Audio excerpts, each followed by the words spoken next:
everyone. We're going to go ahead and get started. Thank you for joining us tonight. My name is Cecilia Koger. I'm the Director of Exhibitions at Angels Gate Cultural Center. Just a few housekeeping items. You can enable closed captioning. It's at the bottom under the little more with the 3 dots, or if you're on iPads, it's under meeting settings. We are not live streaming this event. However, the meeting will be recorded. We're going to make it available to the public, those who are not able to join us tonight. So please keep that in mind. For the enjoyment of everyone, we ask that you keep yourself on mute. There will be a chance later in the session to sort of jump on and ask questions live. But in the meantime, if you could keep yourselves on mute, that would be appreciated. And any questions that you have throughout this event, you can pop them in the chat and we'll get to them at the end.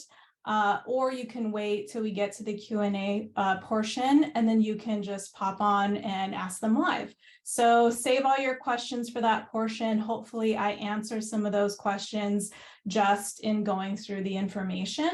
And then I am joined by some people here with me tonight who are a huge part of the gallery program. We have Annie Parsons, who's going to be running the PowerPoint and also put the PowerPoint together. Annie does a lot for the gallery. She's our exhibitions program coordinator, and she does quite a lot. So if you end up having an exhibition selected, you'll be working a lot with me and a lot with Annie as well. And I'll also let the other person who's with me introduce themselves. So Amy, if you want to hop on real quick. Sure. Good evening, everyone. Thanks for taking your time out on a Tuesday night. I'm Amy Erickson. I'm the Executive Director here at Angels Gate Cultural Center. We're really happy to get a call out for some new artists and curators to come into Angels Gate, and I'm looking forward to being around for all of the shows. So thanks for being here tonight. I'll be back later. Thank you, Amy. So before we sort of get into the nuts and bolts, I want to start with a land acknowledgement. Angels Gate Cultural Center is located in San Pedro in the Port of Los Angeles region in California. We recognize that we live and work on the traditional and sacred lands of the Tongva, Kizh, Ahachiman, Chumash, and the many other indigenous groups who call these grounds home. We at Angels Gate Cultural Center extend our gratitude and honor all of the original peoples still living in this region. So I think it's really important to acknowledge that. If you have not been to Angels Gate Cultural Center before, we are located in San Pedro in a really beautiful location, and we try our best to be stewards of the land and also work with the Native and Indigenous people still in the community. So thank you for that. If you joined us after I introduce myself, I'll just reiterate, I'm Cecilia Koger. I'm the Director of Exhibitions for Angels Gate Cultural Center. And I work really closely with all of the curators and artists who come into the space and show with us. Our mission is to serve artists and provide opportunities to not only artists, but to also provide opportunities to the people who live in the community of San Pedro, and really offer compelling programming and engagement with contemporary arts in a new and also relevant way. So that's part of our mission, and that's something that we're going to be looking at when we review all of the wonderful proposals that we will receive. So now I'm going to go over about a dozen or so slides, just kind of giving an overview of the application process and what we're looking for. And hopefully I can preempt some of your questions as we go through this. And then after I finish this, I'll show you some examples, and then we'll also have an open question portion. So let's start with our first information slide. And what is the opportunity? What are we offering? So we have approximately 2,000 square feet of exhibition space. It's on 2 floors. We have a smaller gallery on the bottom floor of Angels Gate, and then we have a larger gallery. One of the rooms is behind me in my virtual background, and a larger gallery upstairs in our building. With all of our selected exhibitions, we do have a budget that accompanies that exhibition. So the way that our budget works is that we set it depending on the space allocated to that proposal. And of course, it also is contingent on us receiving grant funds to fund that proposal. So that's the general range of the budget that we offer. And we work with the curator to allocate that to exhibiting fees to the artists, and also a stipend for the curator's work. So we try really hard not to dictate how every dollar is spent, because we understand that it's the curator who's working with the artists to figure out, okay, is this a custom site-specific work? Is this a pre-existing work that's ready to hang? Are they making something new? Are they, spending money to ship it to Angels Gate? So we really like to rely on the curator to help allocate that budget. And we want to offer some flexibility. And then the other thing with the budget is that we like to pay the artists directly. We find that that sort of helps the process between the artist and curator, and it just makes things a little bit easier for everyone. And in addition to the budget, we do provide lots of support. So this isn't the kind of space where you have to go in and hang everything by yourself. We appreciate those spaces, but we try to be as helpful as possible. We have part-time preparators that we bring on staff. Usually there'll be at least one, at sometimes two preparator staff who are assisting with installation throughout that roughly 2-week installation period.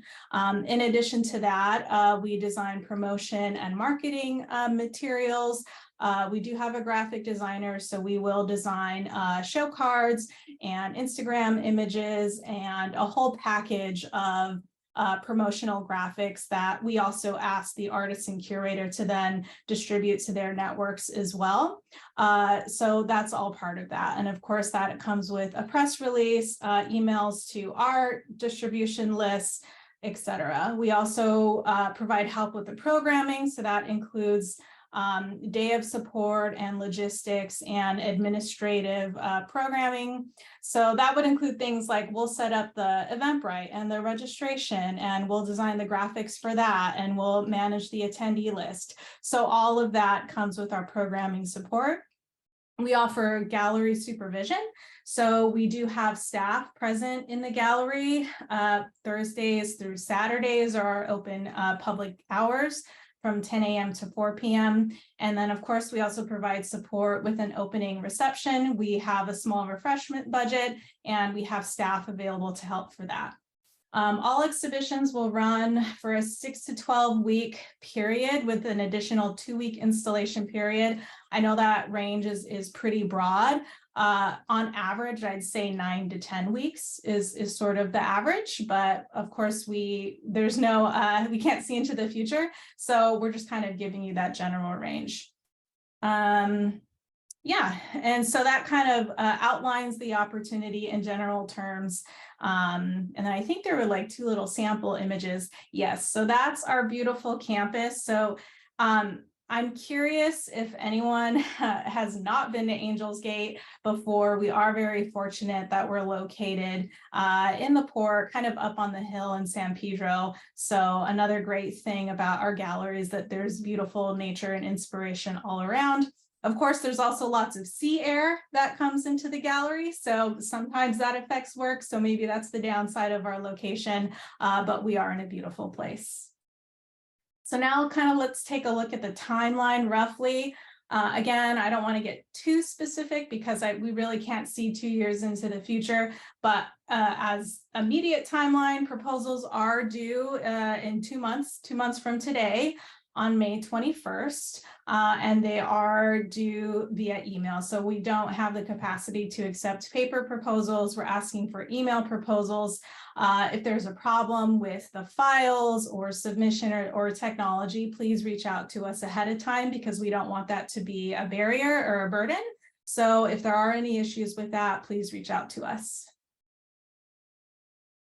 So the exhibitions that we accept, we're going to find slots for them in 2024 and 2025.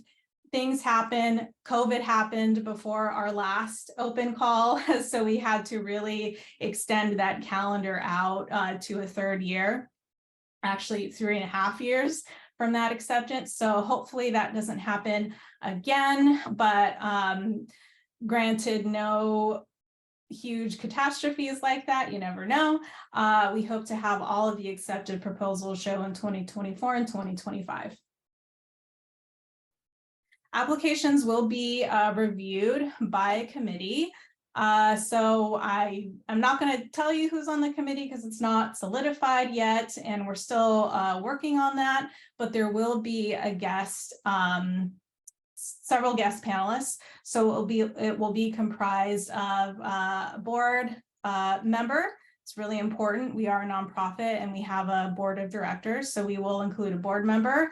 We'll also include a curator who did a successful show from our last round of open call process.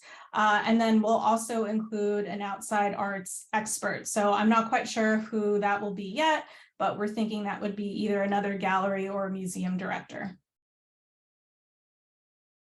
And then as far as when we will let applicants know the status, we expect that in late June at the latest is when we would notify everyone of the status of their application.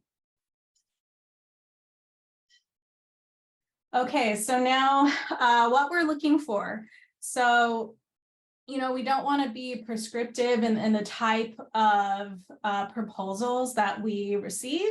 However, we are a nonprofit with the goal of serving our communities in San Pedro. So we are kind of viewing everything through that lens. So we are welcoming a diverse range of curators in various stages of career. This would be a really great opportunity, and it has been a great opportunity for emerging curators, especially, and also independent curators who maybe don't have a professional role in a curating capacity.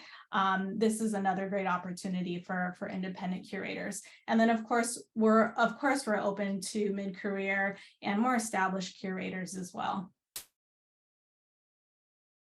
So artisan works that are innovative, challenging, relevant to San Pedro, themes that really engage our communities. That's really going to make an application stand out and make it stronger. So we're not a commercial gallery. I already have stated a few times that we're a nonprofit. So proposals that kind of are really common in the commercial sector isn't exactly what we're looking for. It's not to say that your exhibition can't have commercial appeal. It absolutely can, because a whole part of supporting artists is making sure that their work is sold and that that they're supported financially. So we're not saying that there can't be a commercial aspect of that. Just know that we're not a commercial gallery, so that's not going to be our main focus. Projects that have not been shown in the Los Angeles area. So this is kind of there are exceptions to this, and I want to be very clear that it's not that it couldn't have shown, or an aspect or a theme, or maybe a few of the artists couldn't have shown before in a previous exhibition. They certainly could have. But what we're saying is, you know, there's more artists and more curators that are talented and deserving than there are opportunities in general. So that's kind of why we're stating this, that really our goal is to give people opportunities who need them. And then also, you know, we are paying attention to what's happening in art right now. So proposals that kind of speak to that, about what's happening in the contemporary art scene, what's happening in Los Angeles right now, that will make your proposal stronger.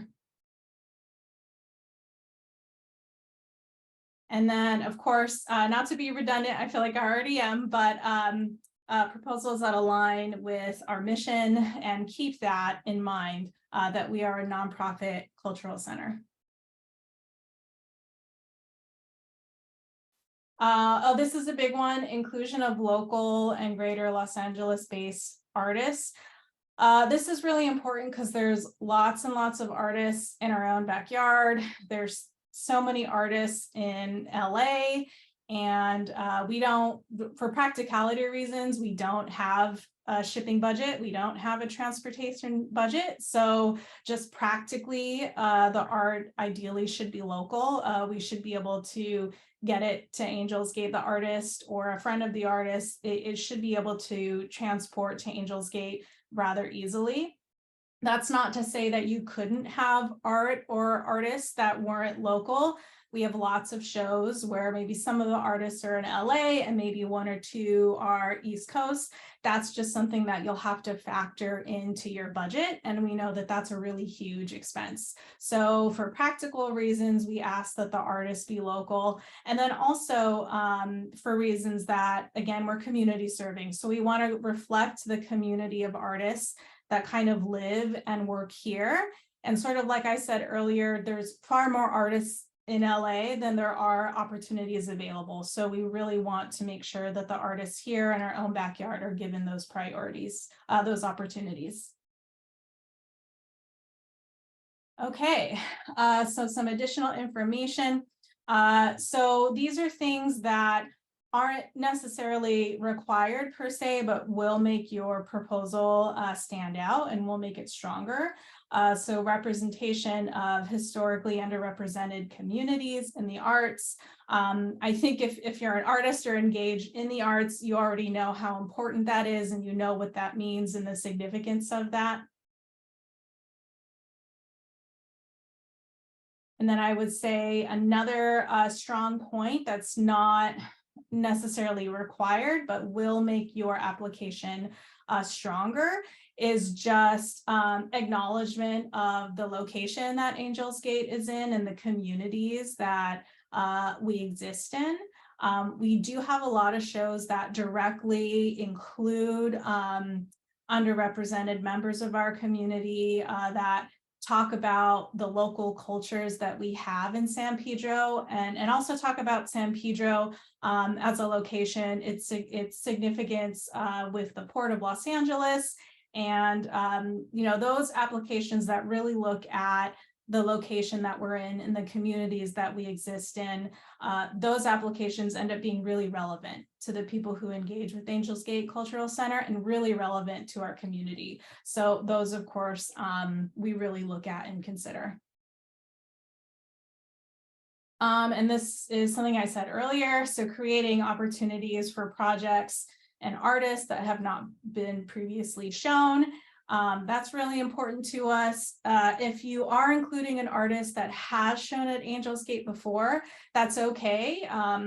I like to say that the arts community in LA is really, really big, but it's also really, really small. So it's okay if someone has shown with us before. We would just prefer that the majority of artists are new to Angels Gate in the center. And then again, we really are about creating opportunities for those who need it. So if perhaps, you know, you have the ability to easily put on this show at another venue, then maybe think about the fact that, you know, is this show really the right fit for Angels Gate? Because, you know, we're only going to take 5 to 7 exhibitions, and for our last curatorial open call, we had over 30 proposals. So we just want to be really mindful that really our mission as a nonprofit is to create opportunities for those who need them. Okay. So just some general guidelines. And I also want to just emphasize that for the most part, all of this content is already in the FAQ or the information packet. I just want to give some additional context to that. So proposals can be submitted by an individual. That's usually what happens. We've also had plenty of proposals that have been submitted by a curatorial duo, so 2 or 3 curators, that's fine. It could even be submitted by an organization. So I know there's lots of art collectives in LA, there's lots of nonprofit organizations that maybe don't have their own gallery space, that's totally fine as well. Curators can include their own work in a proposal. Like I said earlier, there needs to be more opportunities. So if an artist wants to take the initiative to create their own opportunity, we're okay with that. We're accepting of that. However, it needs to be clear that it fits within a curatorial vision, that it makes sense. And I'm sure you can all understand where we're coming from, that really an artist curator is a thing, and it is a very popular I would say status, especially when you're younger and emerging and maybe you're not represented, to also be a curator. So we want to support that, but we really are looking for that strong curatorial vision. You can submit more than one proposal. That's perfectly fine. We haven't really seen it done because just one proposal is a significant amount of work. But if you do desire to submit more than one, you are welcome to do so. Visual representations are required. It doesn't have to be the whole list of works that are eventually going to be in the show. We understand that with time, things change, and also artists want to show current work. So the visual representations don't have to be the works that will finally be in the show. If some of them are, that's helpful. If some of them are just works by that artist, that is totally fine if you don't know if they're going to be in the show yet. And then again, local works are encouraged. Definitely not required. We have a lot of work that we've shown in the past that's not from the LA area. Just understand that later you're going to have to be prepared to work this into your budget. And then another guideline, works cannot be selected by a jury or a fee-based call for art. It's not that those aren't valid. We understand that those methods are important and are valid as well. However, this program is really about the curatorial process and supporting that. And then some other thing that I think is really important to highlight, that we are in really old buildings. They're from World War II, military era barracks. There are some limitations. So one I said earlier is that, we're based right on the coast. So unframed works on paper have the tendency to curl maybe and be a little bit affected by the humidity. That's just a fact of our building. Another fact is the top floor of our gallery is only accessible by stairs. That's something that we're working on and that we want to fix and improve for the future. But for now, that is our limitation. What we do have is a virtual gallery that sort of looks like a Google Earth walkthrough of the exhibit. And we actually do have all of our exhibitions. The virtual tours are also available on our website right now. So if you are interested to see what that looks like, we do have those publicly available. But that's something to keep in mind when you think of your roster and your list of artists. And then we do have a downstairs fully accessible gallery as well. So if that is something that's really important and crucial, make sure that you request that space in your application. Okay, community engagement. So we do ask that there's at least one programming event that's related to your exhibition. Very often it's an artist talk. We've had workshops, performances, screenings, etc. But we really like to provide a more nuanced opportunity for the public to engage with the art that's on view in the gallery. And as part of our mission, we also feel like it's our duty to require that, to provide that programming free to our local communities in San Pedro. There is the potential. So we have a lot of pre-existing programming. So there's the potential to maybe collaborate with our Family Art Workshop series, our Art Lab series, and then we have lots of events throughout the year that might also provide an opportunity to sort of cross-engage your exhibition with existing programming at the center. And then our mission, of course, is to bring relevant, compelling, and community engaging art to our community. So another thing that will make your application stronger is if you are able to talk about the ways that your exhibit will directly engage the community, not just in the themes and the concepts present, but also in the programming that might accompany your exhibition. All right, so now this is very nuts and bolts. This is straight out of the application. So there are several items that are required in order to submit. So the first is a proposal information form, and this is directly downloadable from our website. This is sort of like the cover to your whole packet. That just gives us the nuts and bolts of how to contact you, who you are. We do ask for a 1-paragraph summary and your list of proposed artists. We also ask for an extended curatorial narrative. Maximum 2 pages. 1 page is just fine. Don't feel like you have to write a full 2 pages. If it's only 1 page, that makes our lives easier. But 2 pages maximum, speaking on your work. Labeled images. So again, these don't have to be exactly what's going to be on view, but it needs to be a pretty good representation of the work or the types of works or the series from your proposed artists that you intend to show.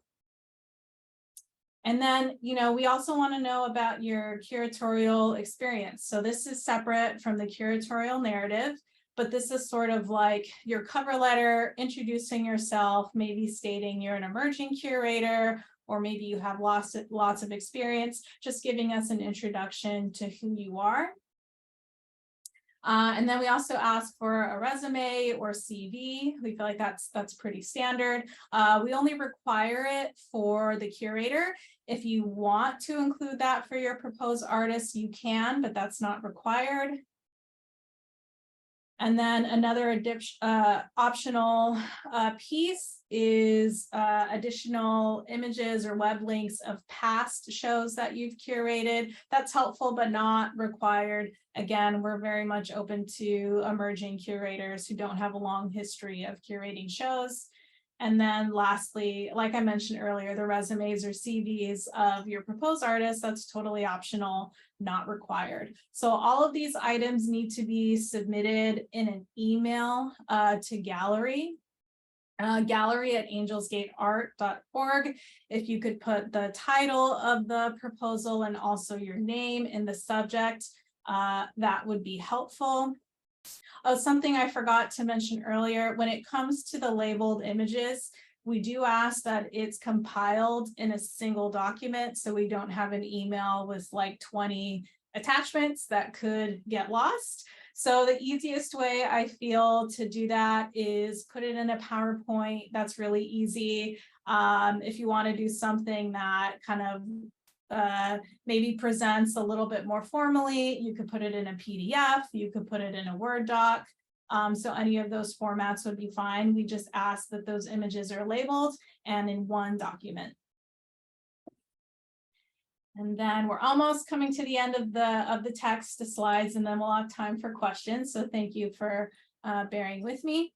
So elements of a successful proposal. So something that's really important, again, is to realize that, we have a community here at Angels Gate. We have an audience, and one of our goals is to make art accessible to larger communities who maybe don't go to art galleries all the time. So while you can use language from the current arts discourse, you can certainly use that, but we ask that that doesn't become something that is a barrier for the public and also the review committee to sort of understand and grasp the purpose and relevance of your proposal. The themes and the concepts that are demonstrated in the curatorial narrative, if we can visually see that demonstrated, not just in writing, but also in the art as well, if that connection is clear and visible, that's going to make a really strong proposal. A diverse but cohesive selection of works. If you're doing a show and you vary the media, that's really going to help you versus doing a show that's maybe all similar paintings. And then, okay, so varied media, I just mentioned that. And then diversity in artist backgrounds, that's also going to make for a really successful proposal. And backgrounds, we're also talking about maybe you have an emerging artist, more mid-career or established. Really the history of the artist and maybe where they have shown is less important to us than the strength of the work and how that supports your curatorial narrative. Okay, I feel like I kind of already touched on that point. Also just practically, if your files are organized and clearly labeled, that's going to get you off on the right foot with the people compiling the documentation and reviewing your proposal. And of course, that deadline is really important. And then lastly, not to overstate this, but I feel like I can't because it's that important, significance and relevance to San Pedro and our communities. That's also really important for a successful proposal. So I feel like that was a lot. And again, most of this is kind of already presented in the information packet that's online. But I think while you're kind of formulating your questions, if you want to drop them in the chat right now, and while you're thinking about that, I kind of want to show you a few examples, and then we'll come to our question session. So here's some examples of past curatorial proposals that have been accepted and shown at Angels Gate in recent years. This show, Portals, was curated by Stephanie Sherwood. And I feel like one of these artists actually might be here in the audience. So Svetlana, hello, I think you're here with us. So thank you for joining us. But this was a really wonderful show, and it really tied in contemporary art to broader themes of the port and our history and art acting as a literal portal. So it was a really fantastic show.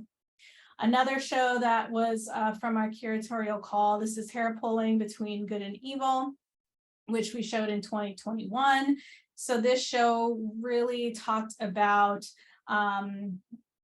Filipino, Filipina, Chicano, Chicana X identities, so mixed backgrounds, and also looking at culture and heritage. This show, Sanctuary of the Aftermath, was curated by the folks from LA Art Documents. I'm sure many of you already know these two gentlemen, Jason Jen and Voislav. I'm not going to butcher his last name, but you can see it there. So this was another really great show, and this show was selected because Sanctuary of the Aftermath really talked about a sort of catharsis, and then also almost recovery in a sort of way, and it really provided healing to the attendees who went to this exhibition. And it was the first show that we reopened the gallery with after COVID, so it was really significant for us and our community. And then our next example, Raised as Roosters. This wasn't part of our open call, but this was guest curated by Christina Newhouse. She doesn't work there anymore, but she was a curator at now the Kleefeld Museum in Long Beach. And this show was two men who really talked about their Chicano heritage and history, and why that was really important in their upbringing and their identity and who they are today. Oh, and we have one more, Betwixt and or Between. So this one was from a curatorial call. John David O'Brien, who is a very wonderful artist. So this is an example of of an artist / curator. It's okay to be a curator and also be an artist, and we want to support that. And this proposal had a really strong theme that really justified the inclusion of the curator's own work within the proposal, within the exhibition. And I think that's, yeah, I think that's good for our examples. So now we're gonna kind of open it up. So I feel like there might be a question or two in the chat. So Annie, if you want to jump in with a question, I already see one. And then Annie, if you want to ask me the next question that's in chat. If there was an artist that was in a show in the last 3 years, can they then curate a show in this call? Yes. So if you were in a show at Angels Gate in recent years, you can curate a show for these future years. That's absolutely allowed. Again, we are going to make a priority on giving new artists exposure, but there's no way to accept maybe about 100 artists through all the combined proposals and have none of them be repeats in our history, because in many ways LA is a very small art world, so that's totally acceptable. And then Annie, if you have any other questions from the chat. Yeah, so the first one from the chat is the virtual exhibition up and running by the time of the opening? Yes, so that's our goal. In the past, we haven't always been able to do that because essentially the whole exhibit needs to be done a whole week before the opening reception. That's how long it takes us to get the footage, to populate all the information, to get professional photos, to do the revision process. And as you, in the art world, a week off of your installation timeline is a lot. So luckily we have shifted our timeline and we have been able to do that. And that's always the goal. So I would say, yes, that's going to be the goal moving forward. The virtual exhibit is ready on the day of the opening reception. And then we also make it a point to have that virtual exhibit on a touchscreen in our downstairs accessible gallery, so that anyone who needs that on the day of the opening has access to it and can learn about the exhibition in that way. Right. The next question is looking at the artist curator example, how open is the gallery to transformation and built environments? I think like transformative installations.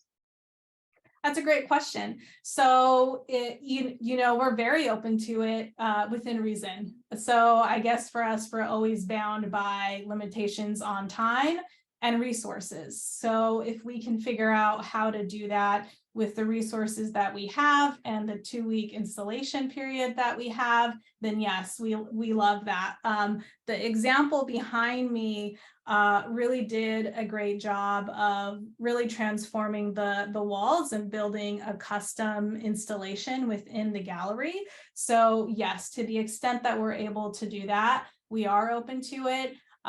We also try to be aware of our limitations. So like I said, we have very, very old buildings that kind of don't have any shield between moisture and the outside. And that also means that in some of our walls, there isn't a stud every 16 inches. So as long as the artists are kind of aware of those limitations that we have just in the structure of our building and is flexible and willing to work with us, then yes, we try to do as much as we can. And I will get to each question, but I see a few questions about catalogs. So if you want to talk about the exhibition catalogs and the support that we give surrounding the photography and the publishing of those.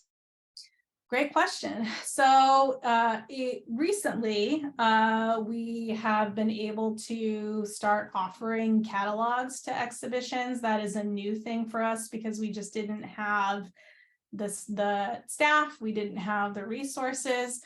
So yes, we do now have a graphic designer on our team, which we're thrilled about. So we actually only had that. Is this like week 2 for our new graphic I think designer? so. Yeah, so before we didn't have someone doing that. So trying to also do a catalog was kind of not really feasible. So we do have some limited resources for that to do a modest catalog. We can't do like a hardbound 100-page, print of a couple hundred. That's kind of beyond our budget and our resources. But yes, our goal is to do modest catalogs and then design them and work in partnership with the curator for all exhibitions moving forward. And then there's a follow-up to that about the catalogs.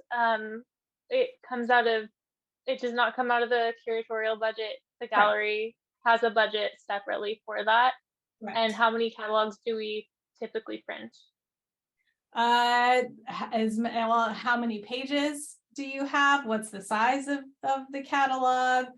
So yeah, that is really bound by our budget. So I would say that the few catalogs that we have done, what we like to do is give every artist 1 or 2 catalogs for free that we don't charge the artist for. We just give them to the artist. And then the gallery usually holds on to 30 to 50 copies to sell to the public. And that's what our budget in the past has accommodated. And catalogs for that quantity have been around, I'd say around 30 pages. So that's what our resources can provide. So the next question is, what is a good example of a specific argument for the curator to include their own work in their proposal? That's a great question. Well, I mean, is the work of the artist the perfect fit for the themes in the curatorial statement? So I would frame it that way. If you have, you're writing an idea about your curated exhibition, does your own work visually support the themes of the curatorial statement? And is it a really strong work that really clearly demonstrates the themes of your curatorial statement? Then I would say yes, that would be a good case for including your own work. Awesome. The next question is whether it's okay to have a proposal that is intentionally all one media, such as photography. Sure, that's absolutely okay. Yeah. So I apologize if I made it seem like that wasn't the case earlier. I would say that yes, all one media is totally acceptable, with the understanding that perhaps there's variations in technique or variations in process, and absolutely you can do that. I think what I was referring to earlier is that diversity in media will make an exhibition more visually compelling, but you can make a visually compelling exhibition in only one media as well. That's also very possible, and we have seen that. Awesome. The next question is, do you accept shows where the curator doesn't know who the artists will be beforehand and they would have an open call? No. So we understand that maybe an artist or two might change, or maybe you're sending us proposal and these are artists that you want to ask and that you feel like is realistic, that realistically they would want to show with us, but maybe you don't know for sure. You haven't approached them. I think that's fine. So it's fine to not be 100%, the 10 artists, because we also know that sometimes artists drop out, maybe they have another show, another obligation, things change. But for us, really the goal of this program is to support curated proposals. So yes, you do need to have a pretty good idea of who your artists are going to be for a group show. And for us, that's sort of like, we view that as a different thing than like an open call. So our preference would be that it is a curated show and you have a list of proposed artists who you would want to show at the center. Awesome. We have a question from Juan Herrera. Can the virtual gallery be an extension of the exhibition? Maybe if you don't mind clarifying what you mean? Yeah, Or if Cecilia, you want to? sorry. Yes. Hi. Yeah, what I mean is that the virtual exhibition be an extension and, of an exhibition, as in, maybe a work that has a virtual component, or is the virtual exhibition just, a documentation of the exhibition. Yeah. Yeah, I mean, that's an excellent question. I don't see why not. I mean, that's never something, no one's ever asked us to do something like that before. So yeah, if there's a way to sort of use the virtual in a new way, that maybe it's an extension or a work that only exists digitally, we're very open to that. And that actually sounds quite interesting. I would say as long as the components that are on the second floor, as long as those are represented true in the virtual, then we're totally open to extensions beyond that, assuming that it's within our resources and it's something we can actually do. Cecilia, I'm just going to jump in there. I think this is a great opportunity to, when you go into a close-up of a piece or some part of the gallery space, there is room to add other views of that piece and or other videos or other things that could be added. So there are some ways that I could see that. I've just been thinking about that question since you posted it, that would work. But again, we really want to make sure that anybody that looks at that virtual gallery gets the full experience of the upstairs from wherever they're at. Yeah, great question. Annie, I was going to also say there's some questions in here about floors of like, are you going to choose, Cecilia, where the exhibitions go? Can they use both upstairs and downstairs? A lot of questions about that. And just want to see what your answers were there. Yeah, great point for bringing that up. So in the information form, in the proposal form, you can put the requested floors or gallery rooms that you envision your exhibit best fitting. However, we have a lot of other shows that we put in the space, and our calendar is very impacted. So we're going to do our best to honor the request, but we might have a call with you to say, hey, I know you're wanting this room. However, there's this pre-existing conflict. Would you be open to doing your show in this other floor, or this other location? Or, what if, 2 years from now we have a purely accessible gallery space, we want to best serve the community. So maybe that would be the change that we would ask you to make. So yes, put the request in for the floor and the space you want, knowing that when it comes down to actually scheduling that, we might ask you for some flexibility.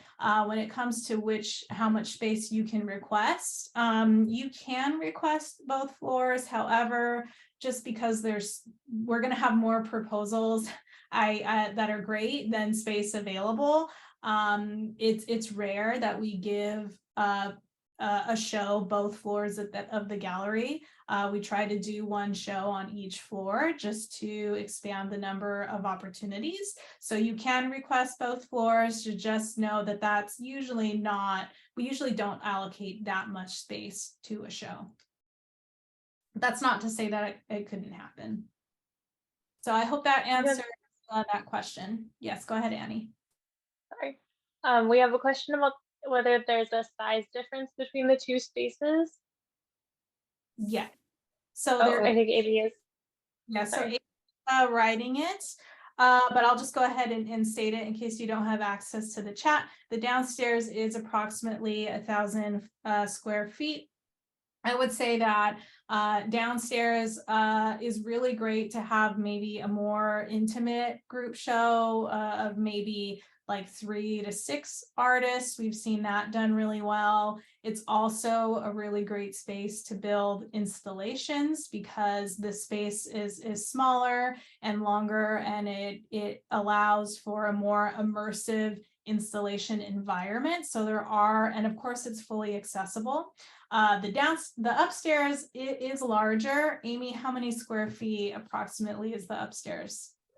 Yeah, about 2,000 square feet. So it is almost double the size. And Monica, we would also love to have fully accessible spaces for everyone. This is an issue with 80 to 100-year-old buildings in a huge park, an issue we've been trying to fight for about 12 years. But unfortunately, this space will probably never become accessible upstairs.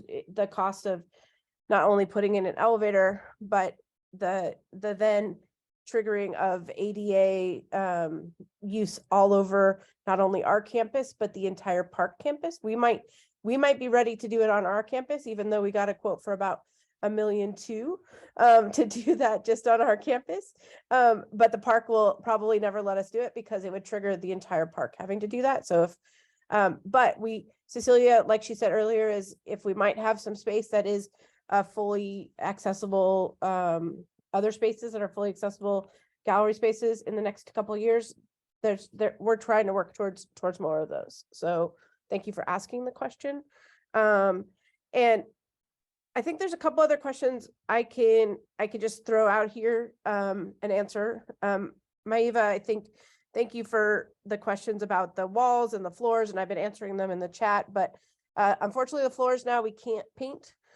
We have new floors in the gallery. So that can handle like dirt and other things that have been on them in the past in different shows, but really painting them is not something we can do at this point. So just want to make sure you knew that. But yes, the walls you would work with Cecilia and the team. And then Cecilia, do you want to talk about the scope of space use outside of the buildings? Yeah. Just to add on to the painting of the walls, I appreciate the comment you made, within reason. Yes, within reason. Everyone has a different definition of within reason.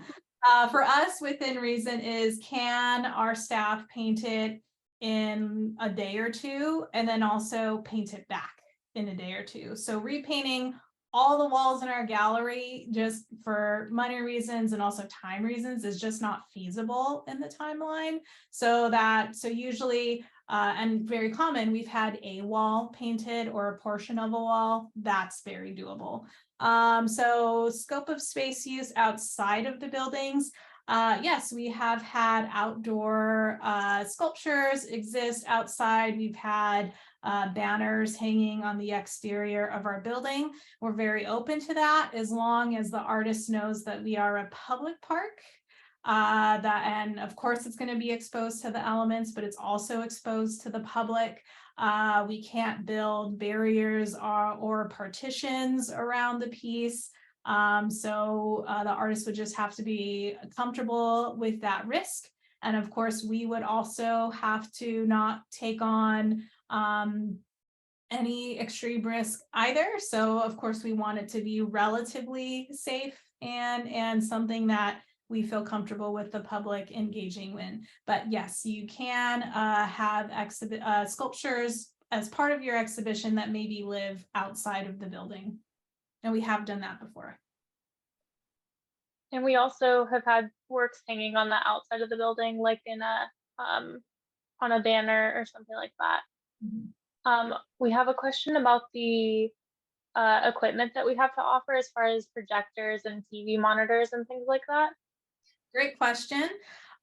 So yes, we do have several flat screen TVs of various sizes. We don't have so many that we could like fill an entire wall and block out any, we can't do an installation where we could fill a wall with TVs so you can't see the wall. We don't have that many TVs, but we have about half a dozen, maybe 32-inch TVs. We have a 65-inch TV, and I believe a 47-inch-ish TV. So we do have a range of TVs, and usually we just mount them on the wall. That's not a problem.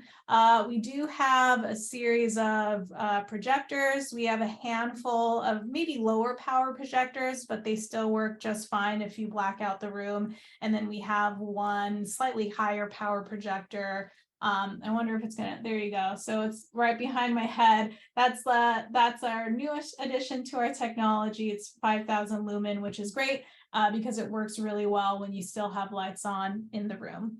I'm trying to see if there's any other I equipment think needs that I'm missing. Go ahead. it asked about hanging limitations. So just a heads up, like, again, these are 80-year-old buildings. So just making sure we're thinking about not putting heavy water filled things on floor 2, and or not that we haven't done that, but we've just have to do it within the parameters that Cecilia will share. And also hanging things from the ceiling. We again, just very old buildings, so making sure we have some weight limits that Cecilia handles and the team handles, and we just go from there. So yeah. Good question. I feel like we got through most of the questions in chat. So if you have any last questions, now is your chance. If you feel comfortable just popping on the screen, you can do that too. Annie, were there any more that you kind of had in the queue that were kind of waiting to be addressed? No, I think Amy got everything that I was waiting to say. Oh, I think we're good. Any last questions? It's your last chance. Great. Well, this, like I said earlier, this meeting will be recorded. We're going to post it on that page. Does anyone, let me just throw the link in the chat because I'm not sure. It's super intuitive to get to it. We are actually working on a new website, so I don't think it'll change, but it might change. Oh, let me send it to everyone. So let's see. Okay, so in the chat, I put a link to the page that has all of the information that you can download. If you have any real specific questions that aren't directly addressed, you can email gallery@angelsgateart.org. Anything you need to know that really affects, you know, the application that you send in, go ahead and send us an email. Otherwise, I hope that the FAQ was helpful tonight, and also I hope our materials are helpful. So thank you all for being here tonight, and I look forward to reading your applications. So thank you everyone so much. Have a great rest of your night. So anywhere, oh, there is one last question. Is there anywhere we can see your presentation? We can put it on that webpage. So not only will we put the recording, but we can also put that presentation on that webpage with the links. So thank you so much, everyone. Have a great night.